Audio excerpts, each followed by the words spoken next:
what it is and what it was. Hey guys, I'm Ati. And I am Ben. Welcome to another episode of the Spotlight. We're here at East Village at David Harp's Foundation. We're going to speak with the owner and the founder of the whole thing, and he truly has a beautiful story to share, and I cannot wait for you guys to hear it. And I'm going to sit down with the Director of Communications and find out what the organization has to offer. Let's go. Yeah, come through. They don't bite. It's all good.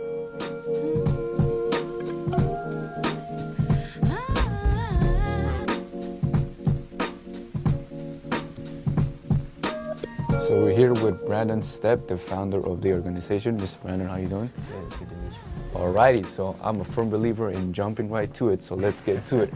What is it that inspired you to start this? So in 2006, I stepped out on faith, actually, left a corporate job and started a studio in Southeast San Diego out of a garage. So converted a garage into a studio and was doing freelance work out of there, doing audio and production. Slowly, the kids in the neighborhood started to take notice of the studio, and they really wanted to get in there. So at first, I didn't let them come in because I was like, you guys, this is a professional thing. You guys, they're like, no, we want to rap. And actually, one kid in particular, his name is Rayvon. He really was persistent. Like he was like, no, this is my passion. This is what I want to do. So I allowed him to come in, actually, and him and his friends for the first time, and they had a studio session. It's a crazy story. They came late, and I was like, sorry, you're late. Nah, you missed it. So then they rescheduled, and they ended up coming in. Well, I saw how powerful of a medium music was. I was able to have conversations surrounding like life with these young people because they were in the studio engaged in art, and it changed the trajectory of my life. Yeah, that process, the inspiration behind it really is just being able to engage young people in art in the studio, giving them relevant skills to be able to go back into the world, but also in challenging them to be better in other places. So whether that's at school with their grades, whether it's checking themselves into the shelter for the night, or whether it's staying in their group home and being great citizens, we really engage youth here and then use that as a platform for mentorship. So I read on your website that when you guys started, you allowed the kids to use the studio time if they got good grades. Right. Would you mind going into why you did that? Yeah. So first I want to kind of thin them out a little bit, because after I started letting some kids come in, there was a lot of kids that started to come in and want to do it. And I feel like the way that the world works is you have to pay. If they wanted to get in the studio, they should have to pay as well. Now, money is always an issue, but what you can pay for was with grades. So that became the currency of the studio, and it still is, actually. Good behaviors and grades are the currency of the studio. We do deals with kids to get them in a place where, if you want to perform outside the classroom and you want to bring that in here, you can trade that for something that's valuable to me. The art itself is a powerful medium, and we don't skimp on the art. Like, the art is important, but the art is just the platform here. Like, it's just a vehicle. There's so many other things in life that these young people can take advantage of, opportunities, things that they can grow toward. Sometimes it's hard for them to see it. Sometimes it takes somebody to say, hey, there's something else that you can do, and if you can be successful here, you can be successful there, outside in the classroom, whatever you're trying to do. So we're really just engaging young people and challenging them, in their art and in their life.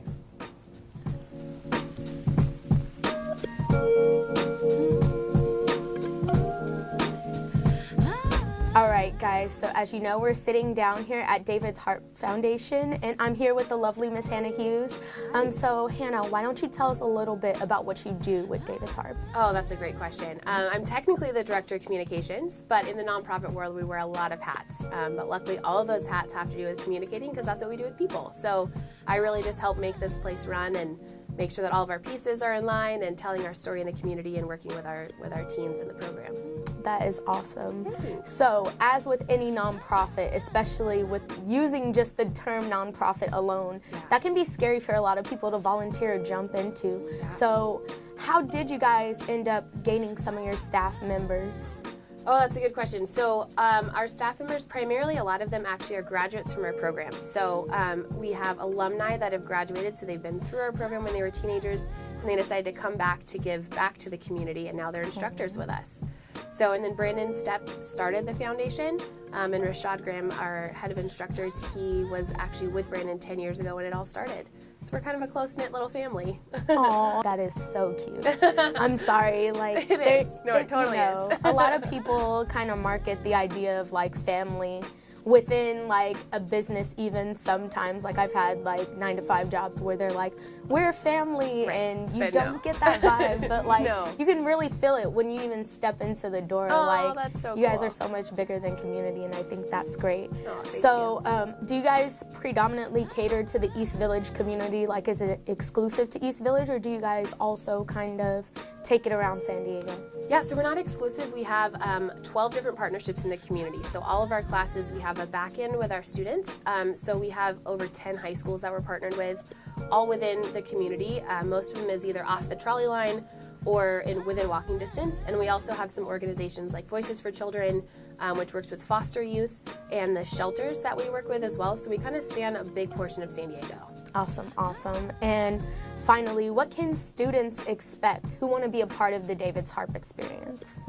Ooh, they can expect to have an amazing time. But beyond that, they're going to learn all kinds of media production and music. But they're also going to get mentorship in the midst of it, and just a team of people that are consistently dedicated to them and just walking life with them, that are going to cheer them on to academic success and help set a foundation of success for the rest of their life. All right, guys, so please be sure to check out the David's Harp Foundation. They're located down here at 705 16th Street, and they offer a plethora of programs, everything from music production to podcasts. So please come out and show love.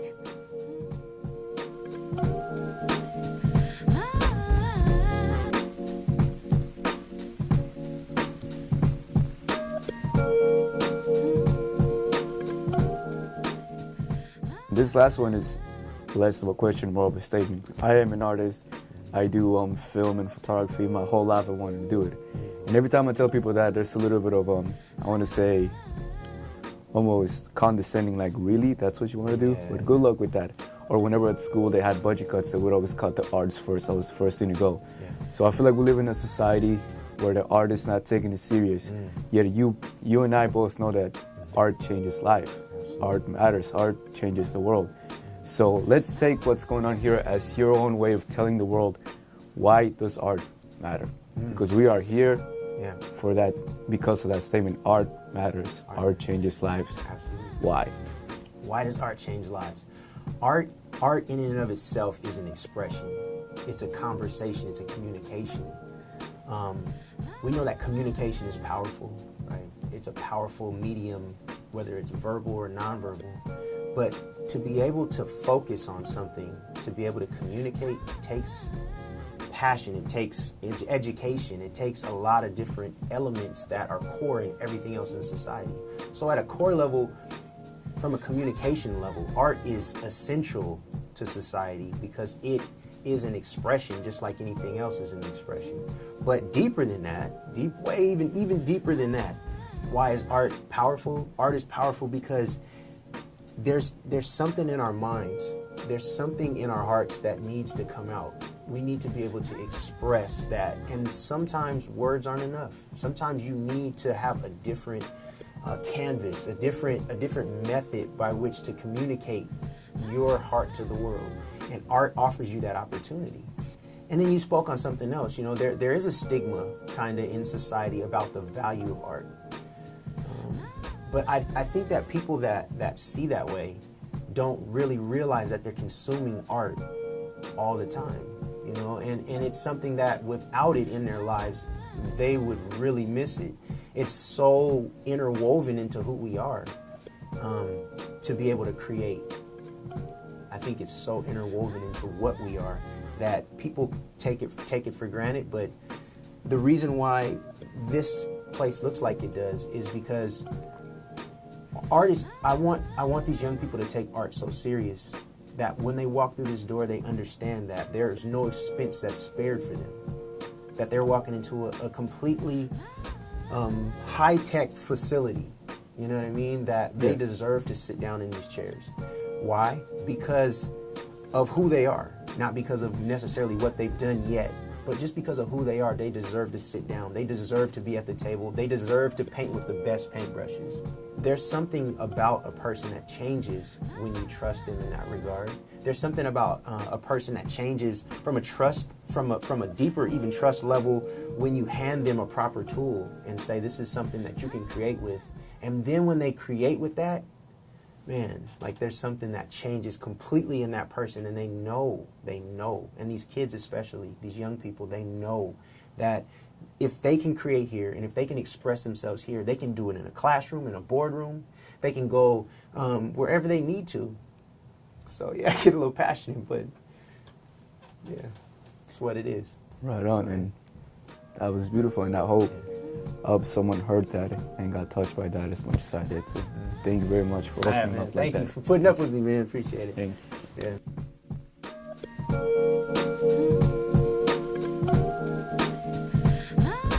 We appreciate you guys for chilling with us here at the David's Harp Foundation.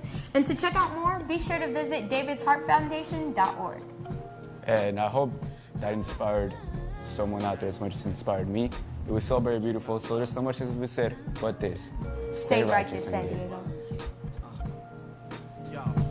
Music making love in harmony. My melody and your energy sounds like sweet and soul sounds like ba-da-da-ooh-ah. Through the night, whisper it in my ear. We'll sing the song that we wanna hear. Sounds like sweet and soul sounds like ba-da-da-ooh-ah. As we speak, her eyes fill up with ink. I let it fall upon the page and watch the face open and sink. Yes, things, that's just the smell of success. Salty, like the taste of your breath. I'm messing with your confidence, but it's not really dense at all. The other night I stole your heart and now you wanna steal my jaw. Probably wanna see me crawl, but I will never call until I think about the way